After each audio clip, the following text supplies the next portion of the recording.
Hi everyone, welcome to Ethernal Realms and welcome to this video. We will talk about the June astrology and we will also get into your zodiac specific behavior throughout this month. I will still be making tarot videos, so if you're interested in a tarot reading, you can access that as I upload it. Subscribe and hit the bell so you are notified whenever the videos are up. So on the 2nd of the month, we have Venus in Cancer trining with Neptune in Pisces. This is a favorable aspect and it's affecting your second house of finances, self-worth, and priorities, as well as your 6th house of routines, your daily habits, your lifestyle, and your health. By health, I mean emotional, mental, and physical health. So this means that you might be spending on something, or you are gaining some financial gains regarding your work or artistic creation, or this can be that you're spending on things that are going to improve your life and you're very happy doing so. It's also a nice aspect that means you're going to get what you are paying for. So regardless of whatever it is that you're purchasing or listing as your services, you're going to get some good results. On the 4th, we have a full moon in Sagittarius and the sun is in Gemini, the moon is in Sag, and that is lighting up your 11th house and 5th house. So this brings into your focus of how are you expressing yourself, and when you write for yourself or when you are designing for you, or the stories you read, etc. Are you doing that for yourself or are you doing that for the world? If you're doing that for yourself, you might be thinking about how you can channel that same skill and same abilities and develop that on a more worldly scale. With Sagittarius, it's about international, it's about the globe, and you might be looking at what your network is, what your friend circle is, and how can you be impacting that world. Also, you can be looking at how you are being impacted by your circle in general, so there can be some changes and some clarity that come throughout this full moon period. So a week before, after, you're likely to implement all of the changes if need be, or you have the necessary clarity. Also, it's a good thing to keep in mind that during full moons we have heightened sensitivity, our emotions are higher, our intuition is stronger as well, and we have a conjunction on this day, Mercury and your ruler Uranus in the sign of Taurus. So this one is about to bring some shakeups in your home environment. You might be finding some houses to move into, or you might realize that where you are is just keeping you stuck, and changing your space or your home, maybe reconstructing certain things, is going to bring you a greater sense of freedom and liberation. And Uranus is the planet of the higher mind and Mercury is about the lower mind. And by higher, lower does not mean that one is more useful than the other, but it just means that the topics we deal with are quite different. So you, for example, are ruled by Uranus, so that means that you're more interested in, or you're more adept at understanding things that are more big picture, that are more long distance, that affects each and every one of us. Collective messages, objective viewpoints, these things are more natural to you compared to Mercury, who's more about how you communicate that message, or what exactly you're writing, the books that you read specifically, right? So it's the specific details combined with that higher vision you have for yourself that are going to create this huge breakthrough around this time. This conjunction was wanting to happen before Mercury went retrograde in the end of April. So now this is a long overdue type of conjunction that's coming through here. So this, for example, you could have already started some communication applications, or just trying to reach out to different people within your home and family sector to find a house for yourself, which would give you more space and just more freedom, that you can be yourself. But it might have gone through some delays, or some new information could have come to light, or some things that you had not considered previously, and now you have the capacity to move forward knowing the new information that you have moving forward from the 4th, of course. On the 5th, we have Venus moving into Leo. This is right opposite your zodiac. So it's a very lovely planet, and in the sign of Leo, you're likely to meet many suitors if that's something you want, or if you're already in a relationship, this means that there's a lot of affection and a lot more passion as well. Now, the same day, we have Venus opposite Pluto, and Pluto is in your sign now. And yes, Pluto is retrograde, but there can be some questions coming up of, are you being possessive of someone else, or are you attracting possessive people, or what types of relationships do you go for? What type of relationship dynamics do you attract? These are some questions that can come up here. With Pluto Venus oppositions, we talk about the darker side of love. So for example, some people enjoy jealousy, some people enjoy possessiveness, right? So do you have any of these things? And it doesn't mean that if you do, it's wrong or the other way is right. It's just the other person should consent for that as well, right? So you're kind of fine-tuning, you're learning more about yourself through your relationships on other people, and that helps you meet the right kind of people around you. Now, the Venus and Leo transit is quite special because it's going to stay here for quite some time, much longer than it naturally does in each zodiac. Because it's going to go retrograde in Leo and also turn back direct in Leo. So a lot of concepts that are there, our association styles, the one-on-one communication we have, or the types of relationships we have in our lives, etc., that is going to go through some overhaul or some reconsiderations, recalibration, because the person you are now is as well changing. So how do you account for that? On the 7th, we have Venus in Leo squaring with North Node in Taurus, and that brings into focus your 7th house and 4th house. So where you come from and the person you're attracted to then, on the 7th, is maybe that does not gel. Maybe it's an uncomfortable fit. Like your family would not approve, but you completely enjoy this person's company. That would be a very classic representation of this. But apart from that, it can mean that you're stepping outside of your comfort zone for someone else, or because someone else is inspiring you. And while the change itself is still uncomfortable, the result is going to be astoundingly amazing, because the downside here is the resistance to change. But if you keep an open mind and an open heart, and you go into this connection or into new opportunities and conversations, then you're likely to see that you have been underestimating yourself and that you are capable of so much more. And that can be a very exciting avenue. New things can open up, new feelings come in, new passion, new projects, new opportunities, and so on and so forth. So yes, lots of good things can come through. On the 11th, we have a lot of things happening. We have Mercury moving into Gemini, which is a fellow air sign, and Mercury rules Gemini. Plus, it is going to be trining Pluto in your sign. And this whole thing, the Gemini is in your 5th house, first of all. So this can mean you're expressing yourself very fluently. People are enjoying the way you're saying things and the things that you are talking about as well. You can make a very strong impact on other people. If you have children, then they are communicating with you very clearly, and there's a very mutually respectful type of conversation that can happen that can be pleasantly surprising, and also gives you the indicator that your child is growing up, and that you're kind of proud of that. You can have newer conversations with them as well. If you don't have children, this can still talk about your creative style and how you understand your inner child. So there can be positive developments in this way, that you're giving more space to your inner child to develop, or doing more things that would make you happy. Also, how do you enjoy your time off? What is your mode of entertainment? In general, you might have a very nice time at this time. Even if you're socializing with others, you're likely to connect with your closest friends and like-minded souls. So you're having nice conversations. The same day we have Pluto in Aquarius, which is already retrograding back into Capricorn, and that is going to activate your 12th house again. It was here since 2008, and it is permanently moving into your sign in 2004.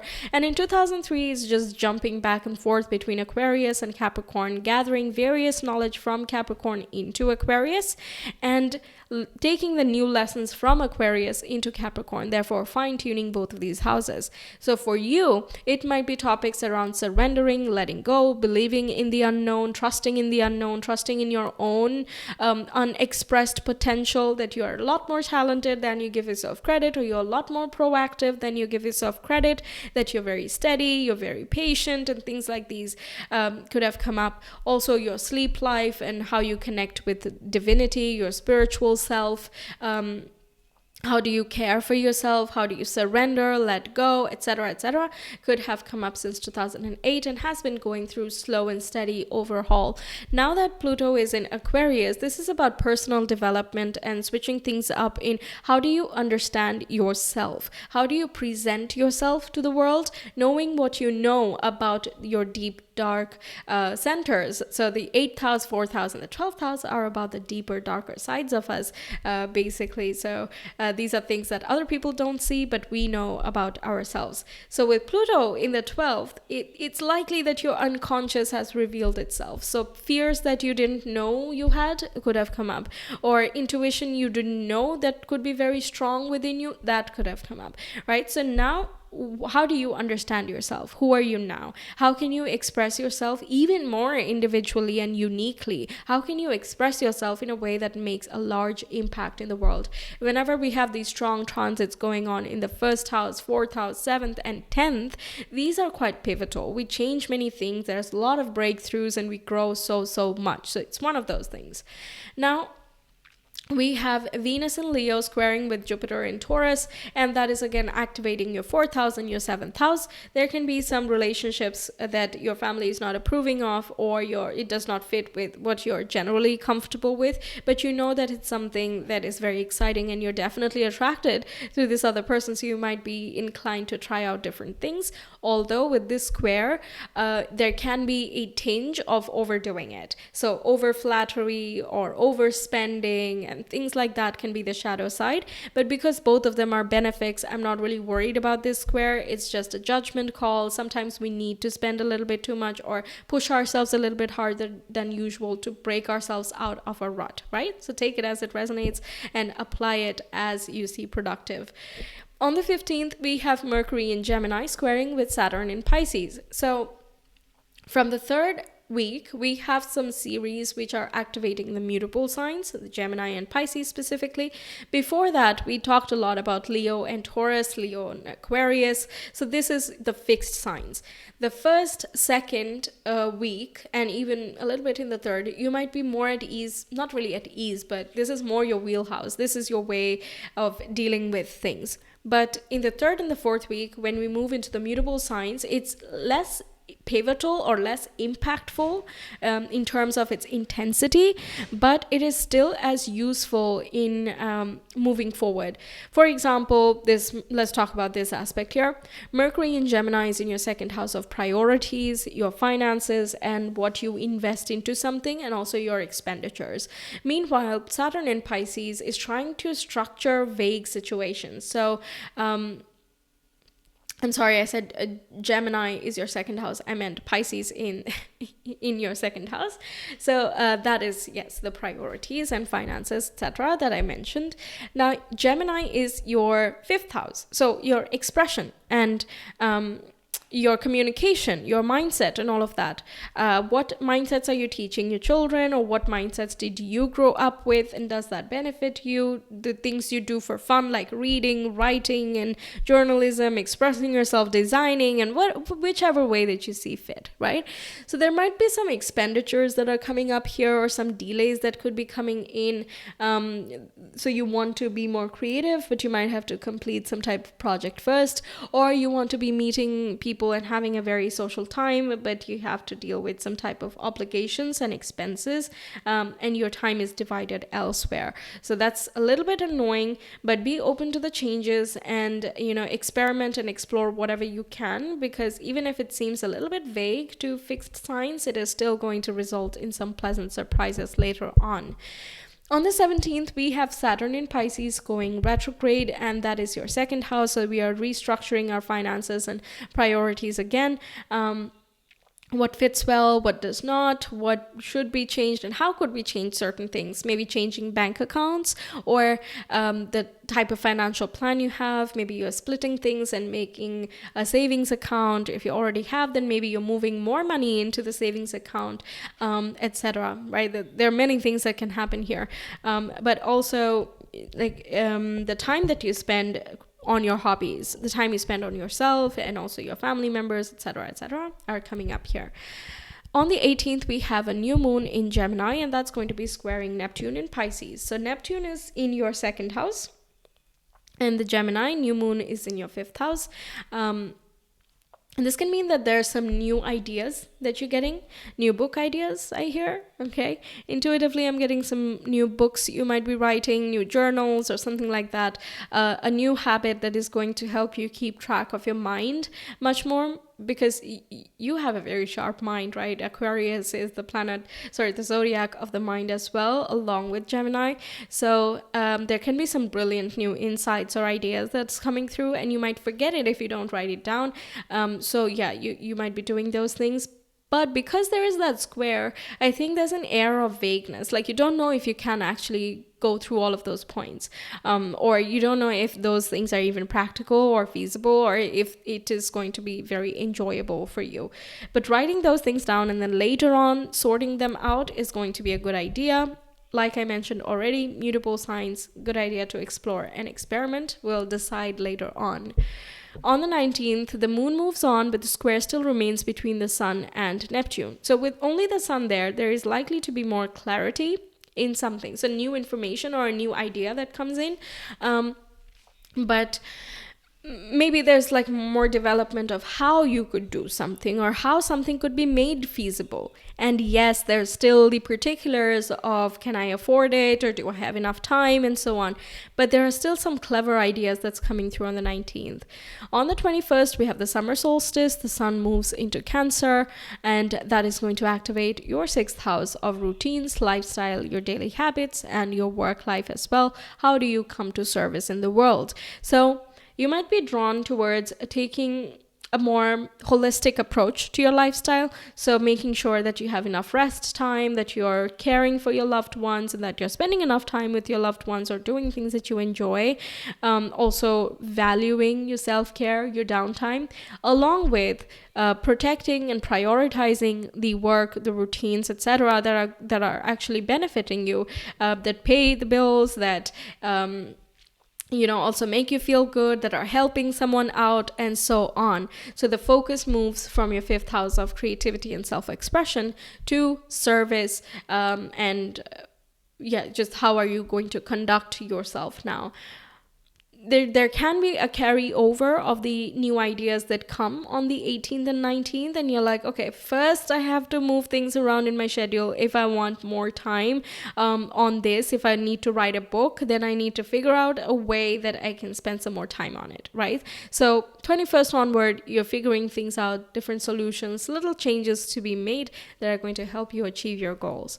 On the 25th, again, we have that square being activated between Gemini and Pisces, but Mercury is in Gemini and Neptune is in Pisces, and both of them are in their rulerships. So it's a very tough call. Don't know which one's going to win, but we're definitely going to figure out a lot about ourselves here. So you might spend on art supplies and you're like, I went a little bit overboard, but we're going to see what comes out of it, okay? Or you're spending a little bit more time and you forget about some promise you made to someone else. Maybe you have a date and then you're like, I already spent on this art stuff and now I have to spend a lot more on the date as well. So it can feel a little bit tight, but that's okay. And I'm also getting, this is very intuitive, this is not in astrology, but I'm getting like some restaurants, they have a buffet, right? You take what you want and then you pay later. So there is that sort of vagueness of, you don't know how much this is going to cost you, but it's damn delicious, right? It's that type of quality that's coming through. Okay, on the 26th, we have Mars in Leo squaring with Uranus in Taurus. So Uranus is again your ruler. So whatever is going on with Uranus is going to be affecting you quite deeply. And it's a square aspect to Leo. So again, that square between, does your family approve of your partner or of the different people that you're connecting with? Also, it can be that you meet people from drastically different family backgrounds, and again, that square does not make it like bad or good. It's just completely different and you're unfamiliar with this, but that unfamiliarity can be quite pivotal. Like, you didn't know that reality could be like this, but now that you see someone, you're kind of inspired to live like them, or they they can be quite adventurous and spontaneous, and that might not go very well with your desire to be in the comfort zone. So there can be a battle of wills over here. Squares can demonstrate in frustration, but taken positively, there is a breakthrough of everybody, stepping outside of their comfort zone, basically, or changing what is the comfort zone for you anyway. Okay, now on the 27th, we have Mercury moving into Cancer from Gemini. So that moves from your 5th to the 6th. And now you're talking a lot more with your colleagues, likely. If you have employees, then you might be hiring people or you're looking for new people. Even if not employees, you're still like working with someone else. You can be thinking more about healing modalities or learning new things to help you do your job better, or improve your lifestyle in some way, your mental health, emotional health. And there can be this knowledge you acquire of how your mind and emotion are connected exactly. Very valuable stuff. On the 29th, we have a positive aspect similar to what we had on the 2nd of June, but instead of Venus, we have the Sun trining Saturn in Pisces. So the Sun is in your 6th house, your routines, day-to-day habits and all of that, and Pisces is in your 2nd house of finances. So there's some nice benefits you're getting. Let's say you have a business and the services you're offering, it is bringing in new orders or new clients, and that is making you feel comfortable with spending in the things that you want or saving up, whatever it is that you want to be doing at this time. Also, this can mean that your hard work is paying off and you can see the results, and that's very encouraging. On the 30th, we have Neptune going retrograde in the sign of Pisces, and there can be a reality check that comes in regarding finances, priorities, and your self-worth and esteem as well. Every vagueness that has been there so far in the 3rd and the 4th week is likely getting lifted 30th onwards, so things will become a lot more clear. So see, this is where I was saying experiment and try things out, because it will get decided later on. So everything that you've experimented and gone with, you're likely to see some positive results. Also, I'm saying positive because the same day we have Mercury in Cancer trining with Saturn in Pisces. Yeah. And that is, again, your 5th house and your 2nd house. So your love life is being blessed, your joy, abundance, your children, and all of that is looking really good. Good communication, good connections, and also an air of sincerity and responsibility as well. So if there has been some difficulties and some arguments you might have had on the 26th with that square with Uranus, it's likely getting more resolved around the 29th and 30th, when everything kind of cools off and everyone's a little bit level-headed to deal with whatever comes up. One last thing to note is with Mercury in Cancer, it's important to pay attention to your moods and your emotions, because you will get very tired very fast if you don't care for yourself. Okay, that's just a side note. So that's what I have for you. Thank you for being here. I really hope you enjoyed and that the messages help you out throughout the month.